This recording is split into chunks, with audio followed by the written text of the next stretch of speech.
Hey, good morning, good afternoon, and good night. Welcome back to VIOC in Action. This is your host, Mr. Leon Hunt, better known as Mr. Ras Books, live and at the building one time for the one time can cool can quench. Hey, today is a special show. We got my boy over here. Well, actually, before we go all into that stuff, how is everybody today? You know, it's a beautiful day in the Virgin Islands, just like any other day, just like the show. The VIOC in the VIOC in action. This show is really designed to one inform our community about our national athletes. Two, we talk about health sometime. We talk about training. We talk about traveling. We talk about experiences. We talk about the pins. Ah man, last show I forgot to ask about the pins, but we talk about our pin game. We just talk about it all. What goes on within the athlete, the coaches, the administration. So we like to break down some things and get a little. This is the show where you get a different viewpoint of what's going on. And you hear it directly from the individual. So what other best place to be than here? So you're here with me today, and today I got another guy on the radio. With he might have a good left, he might got a good right. I don't know, but we're gonna figure out Mr. Eric Thompson. How's it going, man? How's it going, Mr. This is going good. We need that complaint. Yes, sir. So, hey, man, welcome to the show. Like I said, VIOC on Virgin Island in action. This is the show that, hey, man, we're here to highlight you, and that's how we're gonna do the tingle. So my friend, actually, I spoke to a couple of boxers. I don't know who you are this particular time, so we're gonna get to know you. So, it's polite to ask how you doing today, and who are you? I'm doing great today. So thanks, Eric. Um, I currently, right now, I currently have a job and I Okay. work. So, at the moment, I'm trying to balance boxing and basically the local kind of thing. Okay, I got. All right, so let's start off there. How long? Well, for one, where was you born? And yeah. So where exactly you from? Where were you born? I was born in Palmdale, California. Okay, and then you resided back to the Virgin Islands. So, yeah. What year did you come down here to the Virgin Islands? So I was born and raised in Palmdale, California, and I moved to the Virgin Islands back in 2015. Okay, So my mom happens to be from the Virgin Islands. okay. So when she decided to move back, I decided to move back with her. There it is. It's always a good thing when, well, for one, when our fellow Virgin Islands make their way back home, within our territory, we kind of lose a lot of athletes to the states. So it's kind of good when you get some of them that moving back home to represent us. So it's always a good thing when we have athletes coming back in the territory to represent the Virgin Islands. So congratulations. All right, so 2015. So let me see. 2015. That was a Pan American year too. That was Pan Am's Toronto. I actually I participated in that one. So since you came back in 2015, what have been your activity back home? All right. So I was originally a football player Okay. back in California. So when I moved to St. Croix, Virgin Islands, to me the football program wasn't as competitive, and it wasn't as organized. So after a while, I started to look for different sports, and then I found myself into boxing. And then I've been training in boxing ever since. Okay, and you're on the island of St. Croix. Yes, I am on St. Louis. All right, that's good. I'm from St. Croix too. Do you train up there at let me see in Christiansted 340 boxing? That's where is that? The boxing. Uh, yes, the boxing gym is in Christmas State across in Golden Rock, Mm-hmm. across from the old CrossFit. Okay, cool, great. I know exactly where is that. Personally, never actually been there, but I've been to the CrossFit that's right next to it. Um, it's pretty cool. Actually, what do you think about CrossFit? I know we gonna get into that. We was gonna get into it later on, but a lot of people who box seems to kind of sometimes like MMA fighting or sometimes don't like MMA fighting because they say it's trying to take away from the boxing aspect of it. So what's your thoughts on the MMA boxing or fights? I like to watch it. It's not my favorite thing, but I'd rather not get kicked or kneed in the face or always stick with boxing. Okay, so what about when those guys from MMA, that martial arts kind of a fight, come over to boxing? What's your standpoint then? Do you guys welcome them, or do you guys kind of feel like they're taking advantage of both sports? Like, what's your thing on that? When a CrossFit, that's not a martial art. That's Mm-hmm. just like everybody working out. But in the gym itself, we have different martial artist instructors. We have a Muay Thai instructor. Okay. Um, so, I mean, we also help each other out. A lot of times, if the Muay Thai guys want to spar, we would spar, and they would just want to use their hands to get their hands up instead of using their feet. We will spar with them hands. So we get to work with each other, so I don't really see it as a problem with them being there. Okay, no, that's cool. So, I mean, because I know within our territory as well, we only have but so much athletes, at least participants in that case, because it's a small number, small island, a small country. As we said earlier in the show, that we lose many of our athletes that happen to go to the states to the mainland to train. So, I guess we make do for what we have in within the country, and it's good to when we have programs that's open arms to allow all type of students and well the upcoming kids to come in and learn about the sports, whether if you like the MMA or quote unquote traditional boxing. It's still a home for you there, and then it's good to see you guys actually working out with each other, so that's good. Right, right. Yeah, so tell me, all right. So let me see. So probably been boxing for about 5 years or so. What's your boxing class? What's your weight?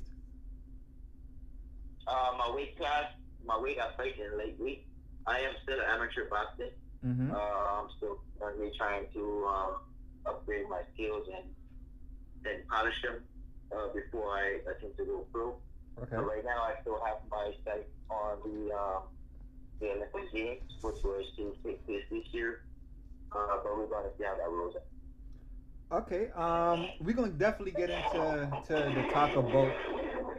we- We're gonna definitely get into the talk about our the 2020 Olympics and people dreams about that. So you mentioned you're amateur boxing now. Um, so usually, how long does it take a fighter to transition from amateur boxing to professional boxing?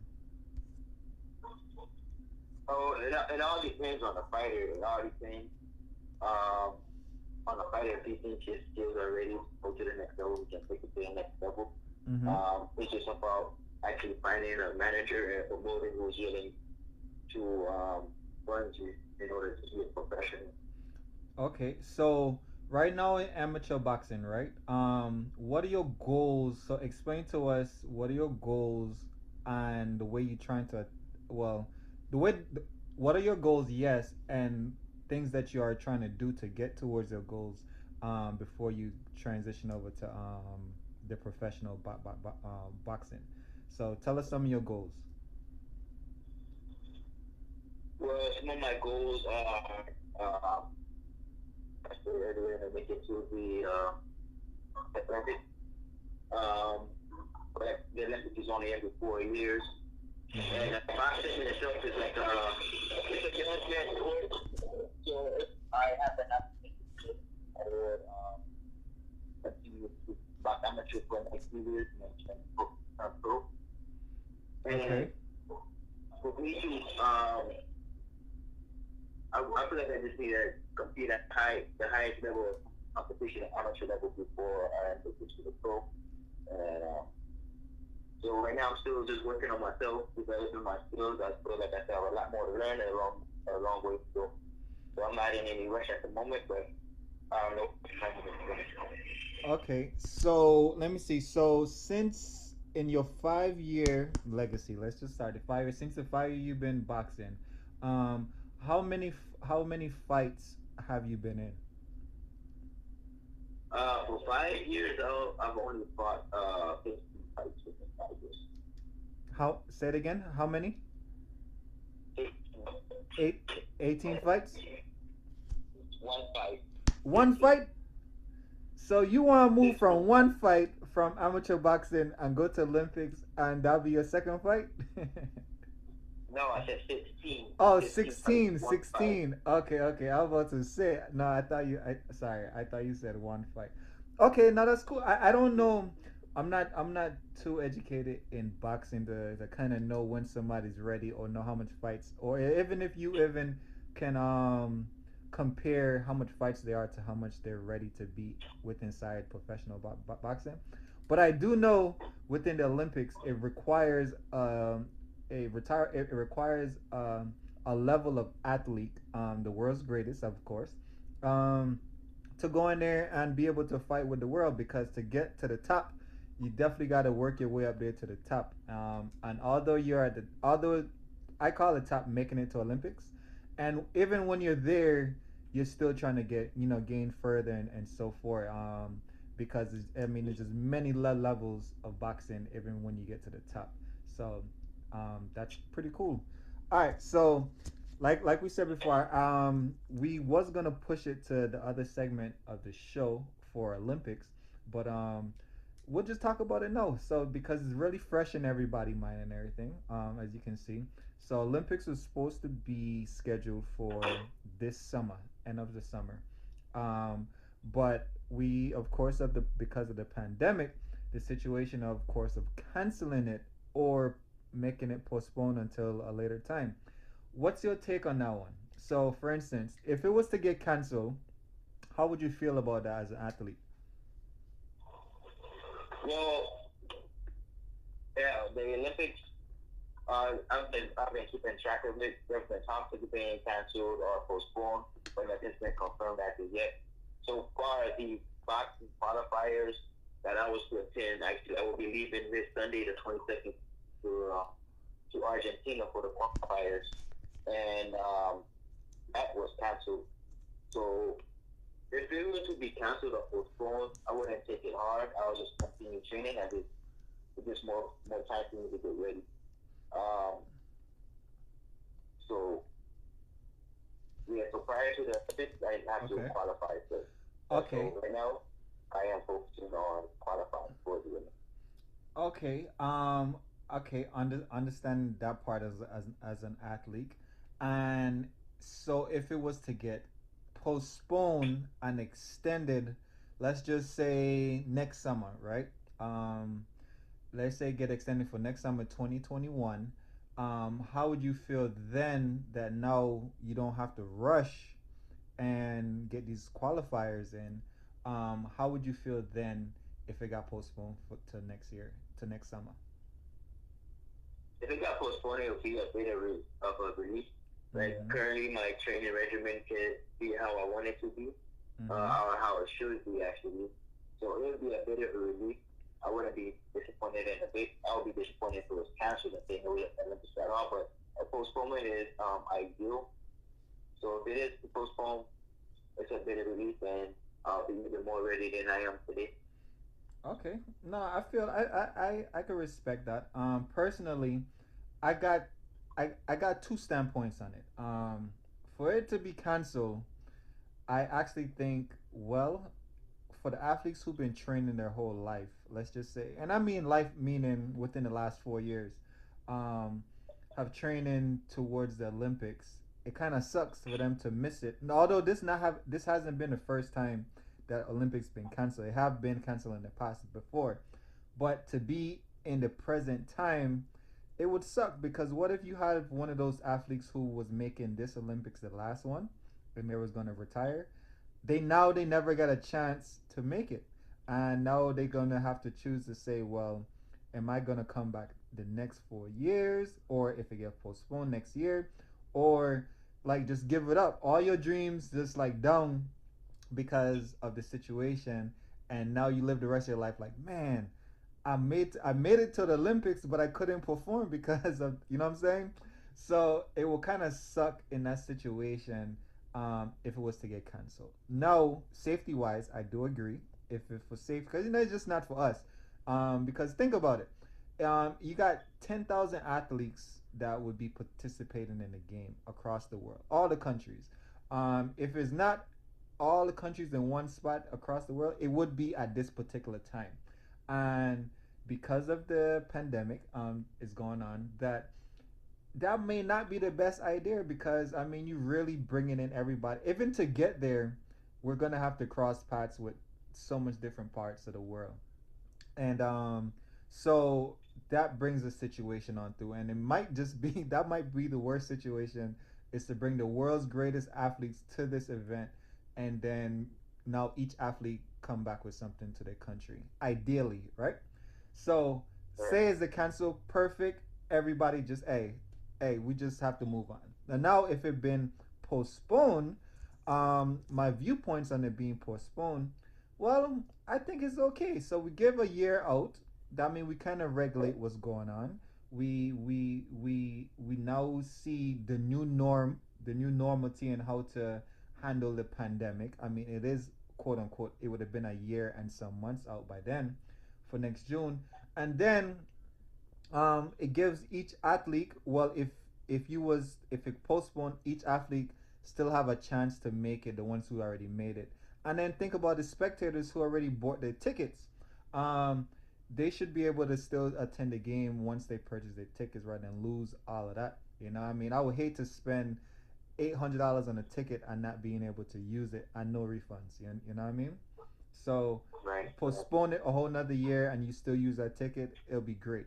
Now, what messed up after that is that if it happens in the year after the initial Olympics, now that gives the next Olympics 3 years to prepare. So now you have a quicker Olympics to come back to, which I think the next one is in Paris, rather than the 4 years. So you got 3 years to make it back to the next one.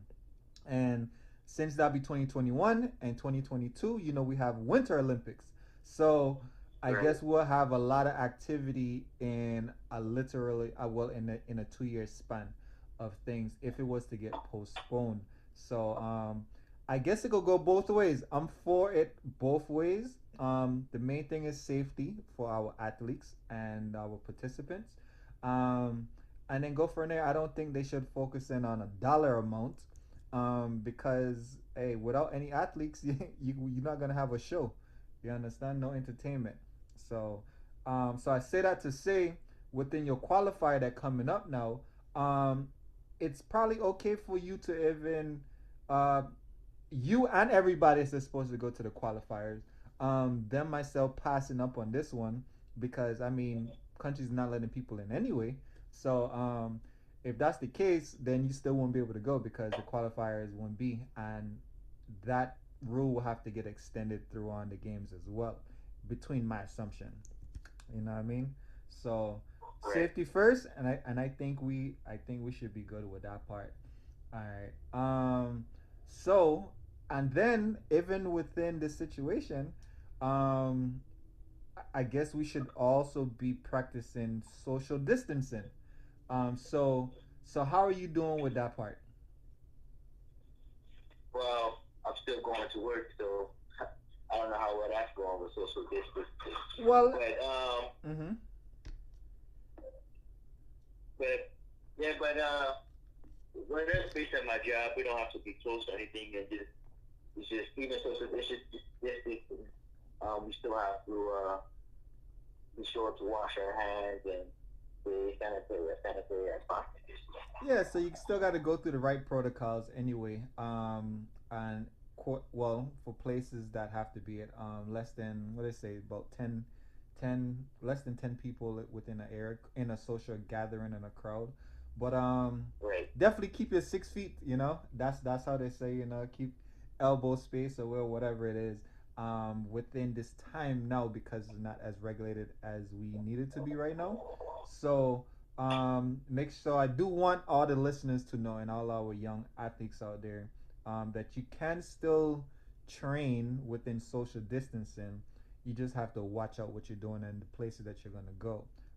Ideally, it's better off right now is to individually train on your own, depending on what sport you are in, rather than having team sports going along right now. All right. So within all of that, in social distancing, let's do a quick distance to take a quick commercial break, and we'll be right back in VIOC in action. We're talking to my man, Mr. Eric Thompson. We got to figure out if we got a good left or right hook. We're gonna figure that out when we come back in VIOC in action. Hey, hey, welcome back to VIOC in action. We're here with Mr. Leon Hunt, better known as Mr. Ras Books, one time for the one time Can Cool Can Quench. And we're here talking to my boy, Mr. Eric Thompson, man. The man is cool. We kind of got, you know what I mean? New guy on the scene. Don't know the guy, but I heard the man could box. I don't know how true that is, but the man said he could box. So I got to ask you, Mr. Thompson, what's your favorite move in the ring? You said what is my favorite weapon? My What? favorite. Yeah, what's your favorite move in the ring? My favorite move. I like to counter a lot, and I'm an orthodox fighter, which is my power hand is my right. But Okay. I often use my left hook a lot too. Okay, so I know what none of that stuff means. So you're gonna break it down to us. So if I was a beginner boxer, right? And I get in there, what would be some of those first things of training that you want to teach me? Alright, the first basics in boxing is learning your stance. If you are a right-hander and your power hand is in your right, you are an orthodox fighter, which is your right foot back, left foot forward. Um, and if you are left-handed, you are a southpaw, which is left foot back and right foot forward. Mm-hmm. So I'm an orthodox fighter, and a lot of times the first thing you learn in boxing is a jab, which is your lead hand, and then your straight, which is the power hand, which is the left or the right, and a hook, which is the lead hand as well. But a jab is straightforward, and a hook is kind of come around the side. So that's like one of those blindside moves, like a hook. A hook would be considered blindside. Right. If it's fast enough. Okay, okay, got it, got it. So how long would you say it would take an athlete that never done boxing before to kind of get coordinated? Like, about how long you think you have to consistently be training to get your coordination down pat? Well, it all depends on the person themselves. Some people are more coordinated than others. Okay. Um, but if you're consistent enough, within a year, you could look like a pretty decent boxer. But Mm-hmm. boxing is a sport where you really have to want to do it in order to learn it. Um, it takes a lot of time and a lot of patience. Okay. And not a lot of times you don't really get throw your punches how you need to throw them on the first day. So just give it a year, or maybe some people could get it down in 3 months, some people get it down in 6 months, or some people it take up to a year. Okay. But even like I said, I've been boxing for 5 years, and I still don't feel I'm at my peak. And a lot of other boxers, when I speak to them, I tell them how long I've been boxing. They say, "Oh, I'm still new to this, and I've been doing it for 5 years." So 5 years is fairly short for other boxers. Okay, that makes sense. That makes sense. So let me ask you a question.